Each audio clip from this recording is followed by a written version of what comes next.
CC Mukundan MLA അങ്ങനെ BJP-യിലേക്ക് ചേർന്നിരിക്കുകയാണ്. അദ്ദേഹം ഇപ്പോൾ നമ്മോടൊപ്പം ചേരുന്നുണ്ട്. അത് കൃത്യമായി കാര്യങ്ങളെല്ലാം അദ്ദേഹത്തോട് ചോദിക്കാം. എന്താണ് ശരിക്കും ഇത്തരത്തിലൊരു മാറ്റത്തിന് കാരണം? ജനങ്ങളോടൊപ്പം നിൽക്കുന്ന ആലോചനയുടെ അടിസ്ഥാനത്തിലാണ് നിൽക്കാനുള്ള സാഹചര്യം ഉണ്ടായത്.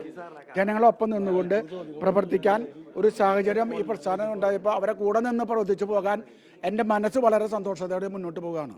സ്വാഭാവികമായിട്ടൊരു ചോദ്യം വരുമല്ലോ. കഴിഞ്ഞ ദിവസം വരെ മറ്റൊരു ചിഹ്നത്തിൽ അല്ലെങ്കിൽ മറ്റൊരു പാർട്ടിയിൽ മറ്റൊരു മുദ്രാവാക്യം വിളിച്ച ആ ഒരു സാഹചര്യത്തിൽ പെട്ടെന്ന് ഇങ്ങനെ ഒരു മാറ്റം വരുമ്പോൾ എന്താണ് സ്വാഭാവികമായിട്ടൊരു ചോദ്യം വരും. അപ്പോൾ അതിനെന്താണ് പറയാനുള്ളത്? അതിലൊന്നും പറയാനില്ലെങ്കിൽ വളരെ സന്തോഷകരമായ പോരാട്ടത്തോടെ മുന്നോട്ട് പോകാൻ അവസരം ഉണ്ടാക്കി തന്നിരിക്കുന്നു. മുന്നോട്ട് പോകുന്നു. ഇതിൽ ഹാപ്പിയാണ്. തർക്കമൊന്നുമില്ല. കാര്യം ഇവിടെ മറ്റേ താമര ചിഹ്നത്തിൽ തന്നെ മത്സരിക്കും. തർക്കമില്ലല്ലോ എൻ്റെ അത്. ഈ കോൺഗ്രസ് ചിഹ്നം വേണ്ടാന്ന് വെച്ചു, പക്ഷെ താമര ചിഹ്നത്തിൽ മത്സരിക്കാനാണ് തീരുമാനം. കോൺഗ്രസ് മാത്രമല്ലല്ലോ, എൻ്റെ പാർട്ടി അടക്കം വേണ്ടാന്ന് വെച്ചില്ലേ. ഇതിൽ പ്രത്യേകിച്ച് പിന്നെ വേറെ എന്താ പറയാനുള്ളത്? അതുമായി ബന്ധപ്പെട്ട് മുന്നോട്ട് പോകും. ഈ ജനപിന്തുണ എത്രത്തോളം പ്രതീക്ഷിക്കുന്നുണ്ട്?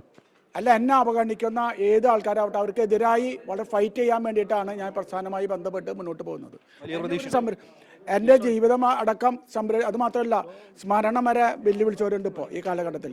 അവരൊക്കെ സംരക്ഷിക്കാൻ, അവരെ എതിർത്ത് തോൽപ്പിക്കാൻ പറ്റുന്ന ഒരു പ്രസ്ഥാനം എന്ന നിലയിൽ കണക്കാക്കിക്കൊണ്ടാണ് ഞാൻ ഈ തെരഞ്ഞെടുപ്പിൽ വരാൻ തയ്യാറായത്. തീർച്ചയായിട്ടും അതുതന്നെയാണ്. വലിയ പ്രതീക്ഷയുണ്ട്, അല്ലെങ്കിൽ ജനപിന്തുണ ലഭിക്കും. ഒരു മാറ്റം അനിവാര്യമായ ഒരു സാഹചര്യത്തിലാണ് BJP-യിലേക്ക് എത്തിയിരിക്കുന്നത് എന്നുള്ളതാണ് ഇപ്പോൾ CC മുകുന്ദൻ പറഞ്ഞത്. വലിയ പിന്തുണയുണ്ട്.